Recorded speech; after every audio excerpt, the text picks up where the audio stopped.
बरखा अलीगढ़ से दिल्ली आई थी सिर्फ नौकरी के लिए, अपने परिवार को छोड़कर। उसके परिवार में एक बूढ़ी माँ थी और उससे छोटी 3 बहनें थीं। बरखा जब छोटी थी तभी हार्ट अटैक से उसके पिता की मौत हो चुकी थी। उसकी माँ बच्चों के घर जा जाकर उन्हें क्लासिकल म्यूज़िक सिखाती थी। बहुत मेहनत से उन्होंने थोड़े बहुत पैसे जमा कर अपनी बेटियों को बड़ा किया था, लेकिन आज के दौर में कोई क्लासिकल म्यूज़िक सीखना ही नहीं चाहता था। इस वजह से उसकी माँ का भी काम बंद हो चुका था। घर की पूरी जिम्मेदारी अब सिर्फ बरखा के कंधों पर थी। बहुत मुश्किल से बहुत सारे इंटरव्यू देने के बाद बरखा की नौकरी लगी थी। ऑफिस के पहले दिन एम्प्लॉय मीटिंग में अपना इंट्रोडक्शन दे रहे बरखा का बॉस उसे अजीब तरीके से घूर रहा था। बरखा क्योंकि दिखने में बहुत ही सुंदर थी और उसका बॉस अमर उससे कुछ साल ही बड़ा था। उसके घर में उसकी माँ थी और एक छोटी सी बहन थी। उसकी बहन फ्लाइट में कैबिन क्रू का काम करती थी और फ्लाइट के लिए उसे एक शहर से दूसरे शहर आए दिन जाना पड़ता था। बरखा को जब कोई भी डाउट होता था तो वो अमर से पूछने के लिए जाती थी। अमर उसे अजीब तरीके से घूरता था और उसे गलत तरीके से हमेशा छूने की कोशिश करता था। बॉस क्योंकि इस तरह की हरकतें करता था, इस वजह से बरखा कोई भी डाउट पूछने अमर के पास नहीं जाती थी, जिस वजह से काम में बहुत सारी गलतियां होने लगी थी। इस वजह से हायर लेवल के बॉस भी उसे काफ़ी ज़्यादा डांट लगाते थे और उसे वो सुननी पड़ती थी। एक बार अपनी गलती सुधारने के लिए बरखा को देर रात तक ऑफिस में रुकना पड़ा। रात के 8 बज चुके थे। ऑफिस में बहुत कम लोग थे। बरखा कुछ पेजेस का जेरोक्स करने के लिए जेरोक्स रूम में गई। वो एक छोटा सा कमरा था और वहाँ कोई भी नहीं था। अचानक बरखा को ऐसा महसूस हुआ कि पीछे से कोई आ रहा है।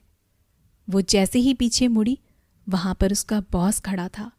बरखा के मुंह से चीख निकलने ही वाली थी कि उसके बॉस ने अपने हाथ से उसका मुंह बंद कर दिया। अमर ने अपना एक हाथ बरखा की कमर पर रखा और उसे अपनी ओर खींच लिया।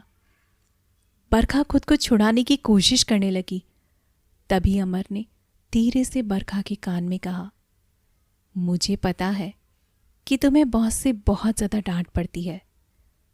मैं जैसा तुमसे कहता हूँ बस तुम वैसा करो।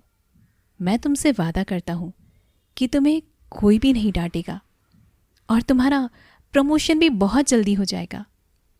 बरखा ने अपने बचाव के लिए अपने बॉस का हाथ अपने दांतों से जोर से काटा और वहां से भाग निकली। अमर को उसका जवाब मिल चुका था। उसने रोज बरखा को और ज़्यादा मुश्किल काम देना शुरू कर दिया। वो बात बात पर सबके सामने बरखा को डांटता था, उसे ओवरटाइम करने पर मजबूर करता था। बरखा अपनी ज़िंदगी से और अपने काम से काफ़ी ज़्यादा परेशान हो चुकी थी, लेकिन वो अपने घर की मजबूरियों के कारण नौकरी भी नहीं छोड़ सकती थी।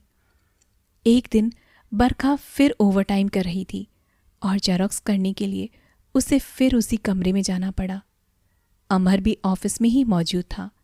बरखा को उस कमरे में अंदर उसने जाते देखा और एक बार फिर वो गलत इरादों से बरखा की तरफ बढ़ा।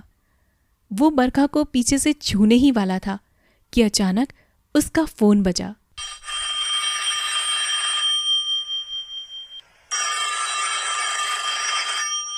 बरखा डर के मारे पीछे मुड़ी और घबराकर कमरे से बाहर भाग गई। अमर ने देखा कि उसकी बहन का फ़ोन आ रहा है। उसने जैसे ही फ़ोन उठाया, उसे अपने बहन की चिल्लाने की आवाज़ सुनाई दी। वो ज़ोर ज़ोर से रो रही थी और कह रही थी, भैया भैया मुझे बचा लो, भैया भैया।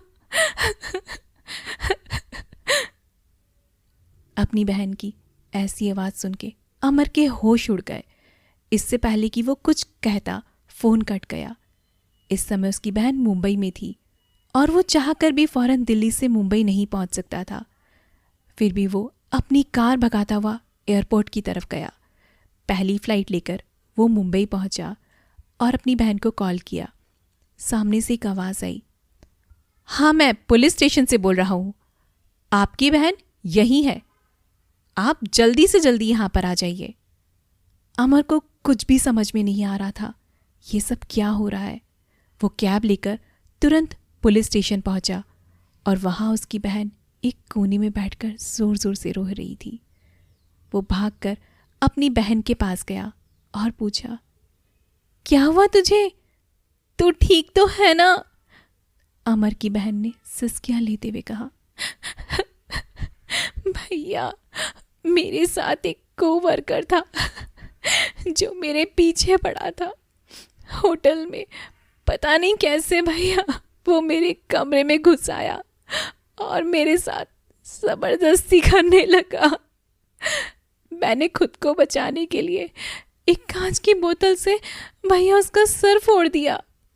उसके परिवार वाले बहुत अमीर लोग हैं और उन्होंने मुझ पर केस कर दिया है।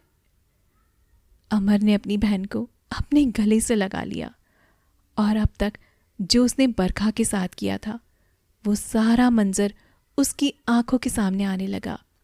उसकी आंखों से आंसू बह रहे थे और अपनी बहन में उसे सिर्फ और सिर्फ बरखा का चेहरा नजर आ रहा था।